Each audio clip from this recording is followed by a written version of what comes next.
Terima kasih Yang Mulia Presiden Biden atas penyelenggaraan KTT ini. Dampak perubahan iklim sangat nyata di hadapan kita. COVID-19 dan resesi global membuat tantangan semakin kompleks. Untuk itu saya ingin berbagi 3 pemikiran. Thank you, Your Excellency President, for organizing this summit. The impact of climate change are very real about us.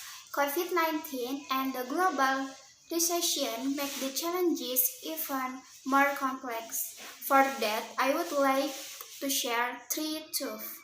Pertama, Indonesia sangat serius dalam pengendalian perubahan iklim dan mengajak dunia untuk melakukan aksi-aksi nyata. To lead by example. Sebagai negara kepulauan terbesar dan pemilik hutan tropis, penanganan perubahan iklim adalah kepentingan nasional Indonesia melalui kebijakan, pemberdayaan, dan penegakan hukum. Laju deforestasi Indonesia saat ini turun terendah dalam 20 tahun terakhir. Penghentian konversi hutan alam dan lahan gambut mencapai 66 juta hektar, lebih luas dari gabungan luas Inggris dan Norwegia.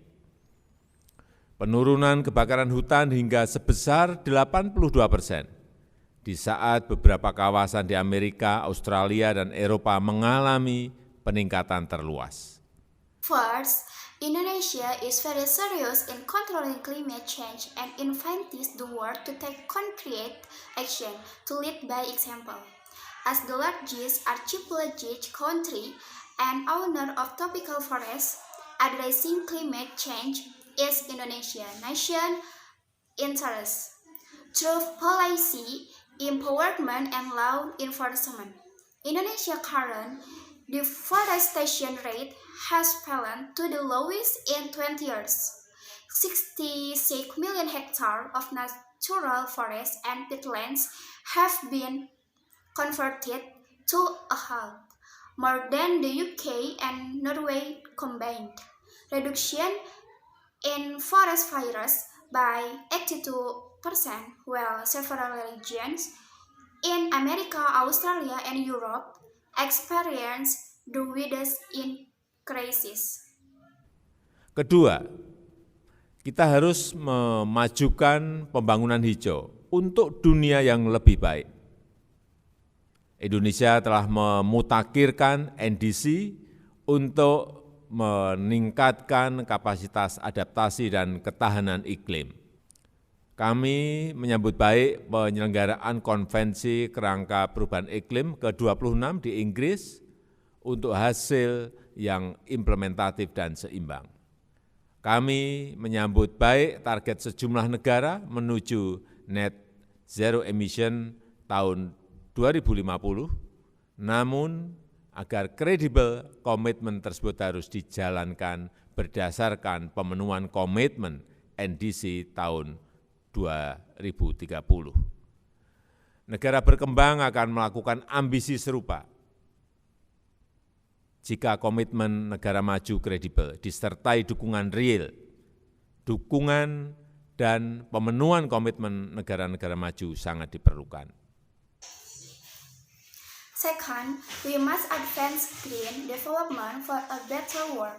Indonesia has upgraded in national determined contribution to increase adaptation capacity and climate resilience.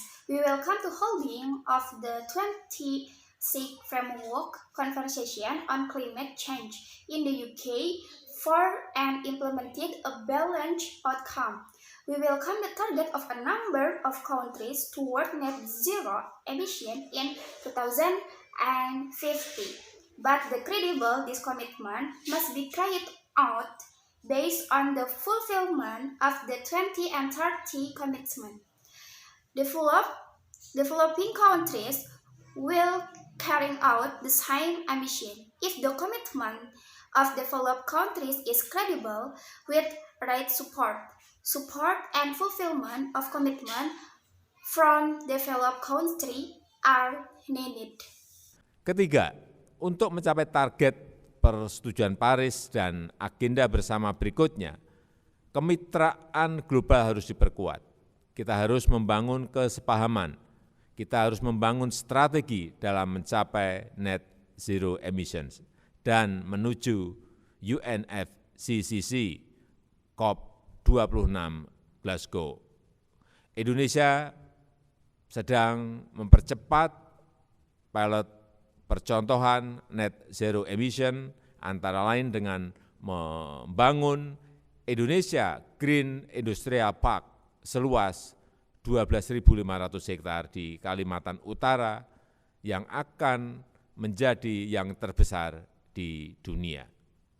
Kami sedang melakukan rehabilitasi mangrove, hutan mangrove seluas 620.000 hektar sampai 2024. Terluas di dunia dengan daya serap karbon mencapai 4 kali lipat dibanding hutan tropis.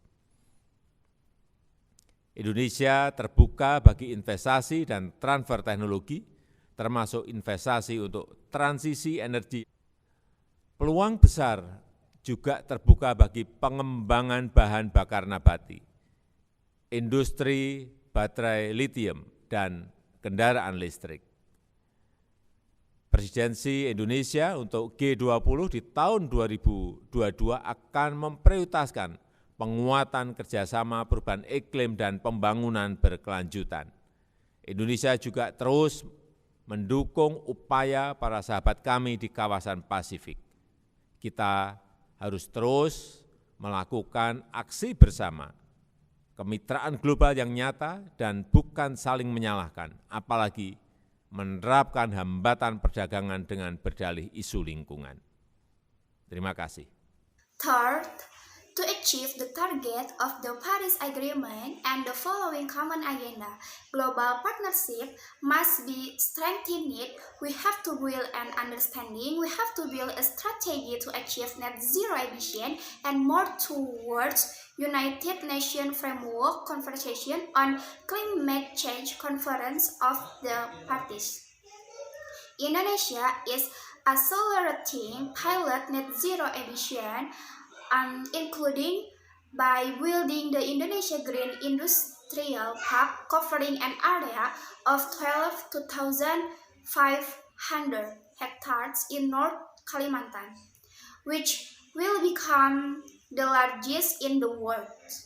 We are rehabilitating 620,000 hectares of mangrove forest by 2024, the largest in the world with 4 times the carbon absorption compared to tropical forests. Indonesia is open to investment and technology transfers, including investment for the energy transition.